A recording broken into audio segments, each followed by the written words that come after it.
Badan Gizi Nasional memutuskan menyetop sementara program makan bergizi gratis selama masa libur sekolah. Kebijakan ini diambil untuk membenahi pelaksanaan program MBG termasuk mengaudit seluruh dapur penyedia MBG. BGN pun berharap pelaksanaan MBG dapat berjalan lebih baik saat kegiatan belajar mengajar kembali dimulai. Selain itu, skema insentif untuk operasional dapur MBG juga tidak akan selalu sebesar 6 juta rupiah per dapur, melainkan disesuaikan dengan jumlah penerima di setiap SPPG. Wakil Kepala BGN Agustina Arumsari juga menyebut ada kemungkinan penggabungan SPPG jika ditemukan ketidaksesuaian data di lapangan.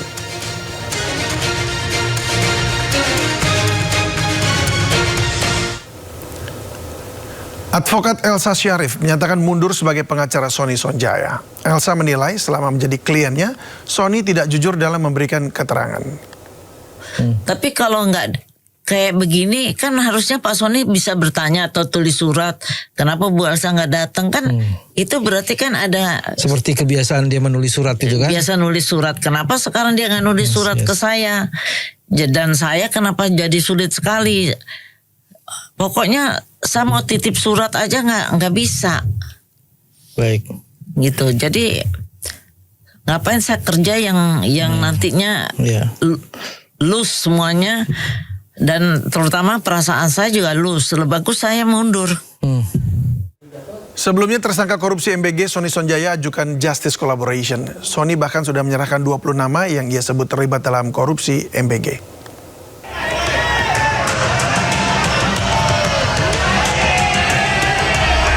Menjadi satu dari 3 tersangka korupsi MBG, mantan Wakil Kepala BGN Sony Sonjaya langsung ajukan diri sebagai justice kolaborator. Bukan hanya rencana, kuasa hukum Sony Krishna Murti langsung menyerahkan surat pengajuan justice kolaborator ke Kejaksaan Agung. Krishna mengaku Sony bahkan sudah menyerahkan 20 lebih nama yang diduga bekerja sama menggerogoti uang MBG.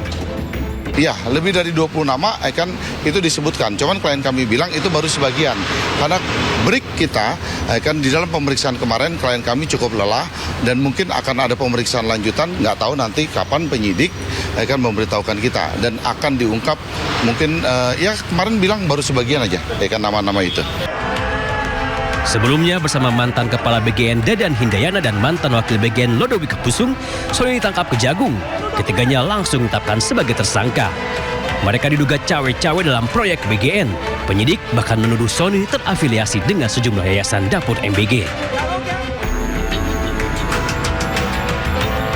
Yang menarik, beberapa saat sebelum mengenakan rompi oranye, purnawirawan polisi berpangkat Inspektur Jenderal itu bahkan sempat mengunggah selembar surat yang ia tunjukkan kepada Kepala BGN baru, Nani Sudaryati Deang.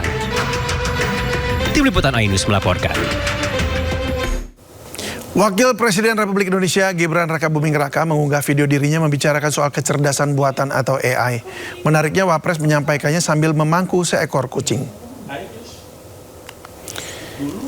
Ya, sambil mengelus kucing di pangkuannya, Wapres Gibran menyatakan bahwa dunia sedang berubah dengan sangat cepat. Kalau dulu kita bicara soal literasi baca tulis, sekarang kita bicara literasi digital. Di puncak transformasi ada namanya Artificial Intelligence atau AI. Dalam beberapa kesempatan, Wapres Gibran sering menyampaikan AI bukan lagi masa depan, di mana AI adalah hari ini.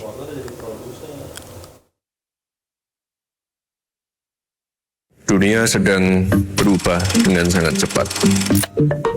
Kalau dulu kita bicara soal literasi baca tulis, sekarang kita bicara soal literasi digital. Dan di puncak transformasi itu ada yang namanya Artificial Intelligence atau AI. Dalam beberapa kesempatan, saya sering menyampaikan bahwa AI bukan lagi masa depan, AI adalah hari ini. Kita tidak bisa lagi menutup mata atau sekedar menjadi penonton. Kita harus menjadi pemain, kita harus menjadi penguasa teknologi tersebut. Oleh sebab itu, kepada adik-adik pelajar, saya ingin kalian memahami bahwa AI adalah alat untuk mempercepat, bukan alat untuk membuat kalian malas. Bayangkan AI sebagai asisten pribadi yang membantu kalian belajar, mencari data, mempelajari bahasa asing lebih cepat, bahkan memahami rumus matematika yang rumit dengan cara yang lebih sederhana. AI bisa membantu mengejar ketertinggalan kita. Namun, penguasaan teknologi ini tidak boleh membuat kita kehilangan daya kritis. Gunakan AI untuk memicu kreativitas, bukan untuk menggantikan kemampuan. Ya, untuk tayangan lengkapnya Anda bisa menyimak di akun media sosial resmi @gibran_rakabuming. Uniknya di konten tersebut, Wakil Presiden nampak kesulitan menyampaikan isi materi sambil memangku kucing. Kucing nampak lompat dari pangkuan Wapres dan akhirnya harus diangkat lagi. Iya, soalnya dia dari tadi mau turun ke bawah. Bentar ini. Kita ke informasi lain, puluhan kucing liar di kawasan Stasiun Gondangdia, Jakarta Pusat mendapat hadiah steril gratis dari donatur dan relawan. Sterilisasi dilakukan agar populasi kucing tidak terus bertambah dan bisa hidup lebih sehat di alam bebas. Misi hari ini dimulai.